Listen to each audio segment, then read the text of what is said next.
네, 수석님 채널A 홍지은입니다. 우선 일단은 경제계 인사를 대미 특사 단장으로 보내는 배경이 조금 더 궁금하고요. 그리고 또 하나는 이제 김종인 위원장께서는 본인이 미국 특사 제안을 받았다 이렇게 밝히시면서 저희 언론도 당초 내정됐다라고 알고 있는데 결국 아니게 된 건데 이거에 대한 대통령의 양해나 이해가 있었는지도 좀 궁금합니다. 네, 그렇습니다. 사실은 제가 먼저 대통령 오시기 전에 김종인 위원장님 한 10분 정도 미리 뵙고 저간의 사정을 설명드리고 양해를 구했고 김종인 위원장께서도 다 이해한다라고 말씀하셨습니다. 그리고 박용만 단장은 잘 아시는 것처럼 대한민국의 재계를 대표하는 그러한 경제인이셨고 또한 대한민국을 대표하는 경제단체의 대표를 맡으신 그런 이력이 있기 때문에 미국에서 보더라도 경제인과의 만남이 훨씬 더 자연스럽고 또 부드럽게 진행될 수 있다 이런 판단에서 말씀을 드렸고 본인이 흔쾌히 응낙하셨습니다. 네.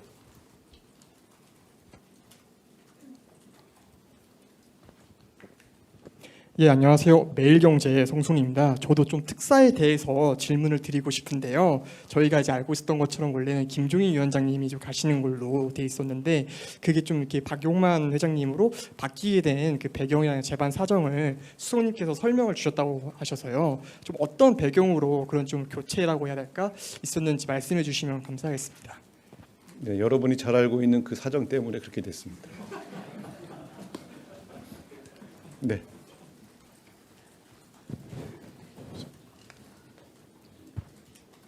네, 안녕하세요, 수석님. 한국일보 우태경 기자입니다. 김종인 위원장이랑 오찬에서 이재명 대통령께서 김종인 위원장께서 경험이 있고 경륜이 많으시니 계속해서 도와달라라고 당부를 하셨다고 말씀해 주셨어요.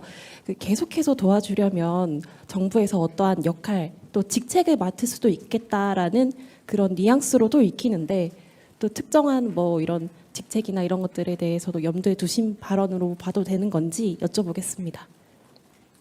그렇게 생각하실 수도 있겠네요. 네. 그런데 오늘은 상당히 이 경제, 사회, 재반 정책들에 대한 아주 진지하고 굉장히 많은 사례를 가지고 설명을 해주셨고요.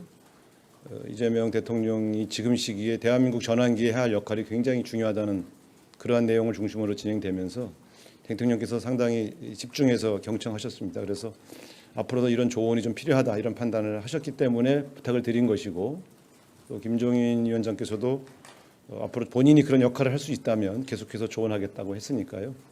일단은 무슨 직책을 제안하고 그런 자리는 아니었고 그런 조언을 들으면서 좀 가끔 이런 경륜 있는 어른의 이야기를 좀 들어야 되겠다고 판단하신 것으로 저는 그렇게 생각합니다.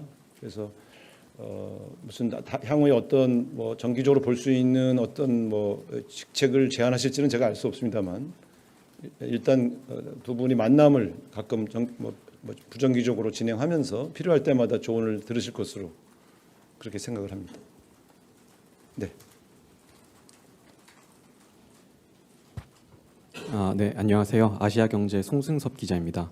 오늘 김종인 위원장님하고 오찬하시면서 양극화 저출생 중소기업 관련 얘기하셨다고 하셨는데 대통령께서는 이 세 부분에 대해서 어떻게 의견 표명하셨는지 궁금합니다.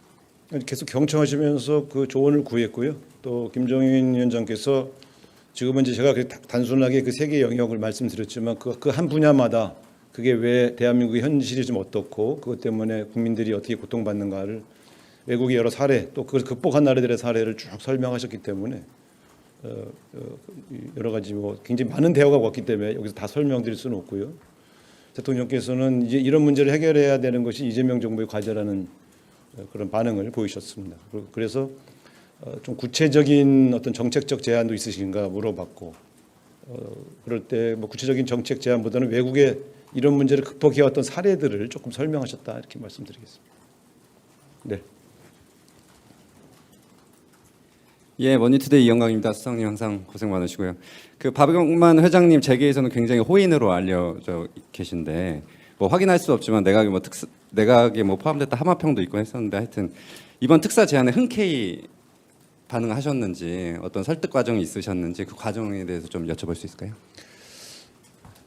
네, 여러 가지 사정 설명을 드리고 역할을 맡아달라고 했을 때 흔쾌히 맡으셨습니다. 네.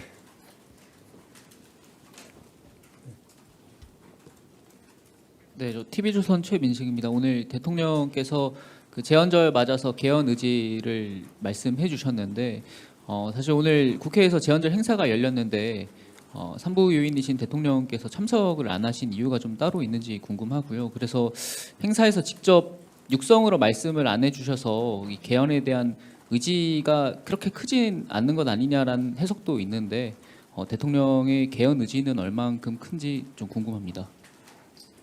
제헌절 행사는 잘 아시는 것처럼 국회가 주최하는 국회 행사이고 전통적으로 대통령이 참석한 사례는 없었다 이렇게 말씀을 드리겠습니다. 우원식 의장께서 개헌에 관한 여러 입장을 오늘 밝히셨는데 대통령께서도 보통 본인 공약에 개헌 공약이 담겨 있고 개헌을 추진한다고 하는 의지는 변함이 없으십니다. 다만 그 절차나 시기 문제는 어쨌든 국회에서 시작을 해야 되는 것이기 때문에 국회의 뜻을 존중하면서 또 국민의 여론들을 경청해 가면서 함께 하실 것으로 그렇게 예상됩니다. 네. 예, 2대1 김유성 기자입니다. 질문 기회 주셔서 감사하고요. 혹시 오늘 1시간 반 정도 긴 얘기를 나누셨는데 최근에 그 장관 인사 관련돼서도 김종인 전 비대위원장께서 조언을 하셨을 것 같은데 혹시 뭐 어떤 식으로 조언을 하셨는지 좀 전해주실 만한 게 있으실까요? 오늘 오차회동에서 장관 인사와 관련된 이야기는 전혀 나오지 않았다 이렇게 확인시켜 드리겠습니다. 네.